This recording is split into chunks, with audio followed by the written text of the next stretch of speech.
actually, kahapon pa natin to inaabangan no? Kala natin kagabi, di ba? Yun na nga. Pero totoo namang may nangyari talaga Totoo na kagabi. kagabi na yun. I Oo. mean, wala nang iba po makaka-dispute ng mga pagbabago. Doon pa lang sa pag-aalis po ng mga gamit from the speaker's office to another room. Lumabas Totoo. I mean, agad wala yung nang mga ibang interpretation doon kundi kung ano man yung mangyayari officially. Tulad ng sinabi natin kagabi, Mas, di ba? Yes. Na, Oo. of course, they can't do that overnight outside the halls of Congress. Pero yung kumbaga formality na yung kanina. The vote is key lang talaga. Yeah. Para Correct. maging official lang lahat. Pero alam na rin naman na. At wala namang kalaban. Wala. Hindi ba? Kasi the fact na nagkaroon ng meeting kahapon si President Marcos at si House Speaker Martin Romualdez, alam natin na yun na yun. Pinag-uusapan na kasi aminin man at hindi, talaga namang may basbas. Merong Diba? May basbas, influensya talaga ang Malacanang kung sino yung pwedeng umupo. Sabihin man natin na co-equal sila. Pero hindi talaga siya nangyayari sa reality. Especially, sabi nga ni Kong Chanko, di ba? Out of respect, hihingin mo pa rin naman talaga yung basbas ng presidente. Oo. Yes. Tsaka hiningi na rin ni dating House Speaker Martin Romualdez yung support ng kanyang mga kaalyado. Miniting daw niya kaagad after nung meeting. Tapos sinabi na suportahan nyo si Boji D. Pero ipapasok ko na rin kasi pagkatapos nung change sa leadership ng Kongreso, naglabas na rin naman ng pahayag ang Malacanang wherein sinasabi rin naman na kinikilala ni Pangulong Bongbong Marcos yung role ngayon ng Congress, especially now na naghahanap ng malinaw na resulta yung taong bayan sa gitna ng mga usaping ito. He acknowledged the contributions of House Speaker Martin Romualdez, but the President is also looking forward na makatrabaho yung bagong speaker na si Boji D, especially pagdating doon sa usapin ng democracy. Alam naman natin, ang democracy, not just yung freedom ang hinahabol natin dito, justice. Pinahanap nga daw ng taong bayan, linaw at yung trust, no? Yung trust talaga na maibalik natin sa Kongreso, not lang sa Kamara pero sa Senado rin, mga kapatid, dahil medyo shaky daw ngayon yung tingin po ng taong bayan sa dalawang lower house and upper house. Maganda rin naman kasi sigurado yung basbas na sinasabi ni Mase, maganda rin kasi sigurado ngayon na sa Senate and sa lower house mukhang isa yung goal na tinitingnan. And mukhang, I don't know kung magkakaroon ng fresh image yung Senate ngayon kasi sila rin naman pumili, di ba? Oo. Pero So, kasi iba yung pangalan. Pero, sorry, not Senate. Yung Kamara pala. Sila rin naman pumili kaya kung Boji Uy.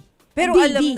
alam din naman natin, 'di ba, Chiki, Jovi, na hindi naman siya natatapos sa pagpapalit ng ulo ng Senado at ng Kamara. Abay, gusto rin natin na may managot, 'di ba, doon sa mga usapin ng flood control project kasi ang pinag-ugatan din naman ng lahat ng ito, yung pagpapanatili ng integrity ng institution. Kasi alam naman natin na nadawit si Speaker Romualdez, former Speaker Romualdez, doon sa usapin ng anomalya sa flood control project after siyang pangalanan ni Curly Discaya during the hearing na laging pagka may transaction sinasabi si Speaker, kahit na wala siyang direct transaction with the contractors, the fact na napangalanan siya, kailangan niya ring linisin yung kanyang pangalan. Tingnan natin kung may magpagbabago na mangyayari at pagbabago na mabilis dahil binitawan na niya kanina ni bagong House Speaker Faustino D. III, no? Under my leadership, this house will change. Yan. So, Tingnan tingnan natin kung ano yung change. Remains to be seen. Sabi niya, he will not defend the guilty. He will not shield the corrupt. May mga ganun siyang nabitawan ng mga salita kanina .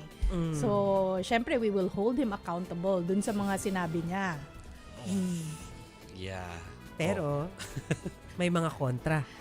Siyempre, hindi naman lahat Kasi, pabor. wala. Ano? Ano yung wala?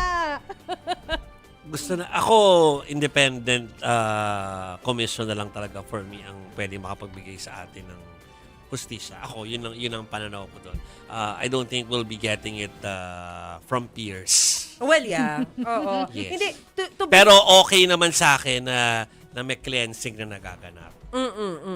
Di ba? tama ka naman May din effort. doon. Oo. Actually, mahirap naman kasi talaga na makuha yung 100% na trust kapag ang investigating body ay nag-iimbestiga rin ng sarili mong ranks.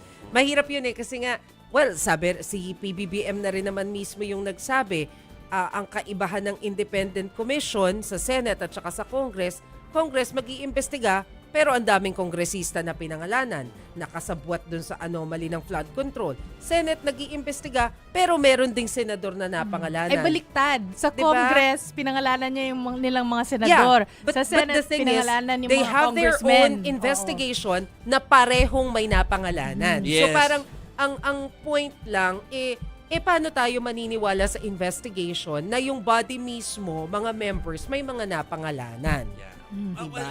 Basta ako, I appreciate, I think yun na yung pinaka hindi ko cynical na sagot sa lahat ng ito. Or hopeless na sagot. Natutuwa ako na at least hindi ganun kagarapal na meron talagang nag-move pa for change. 'Di ba? Pero yun nga, medyo jaded po ako pagdating sa ganyan dahil na-cover natin yung mga panahon na ganoon may marcha sa linggo, nagmarcha rin dati nung a million people march may mga nakulong, nakakawala rin So we want real justice, yun lang naman, kaya medyo jaded po ako pagdating sa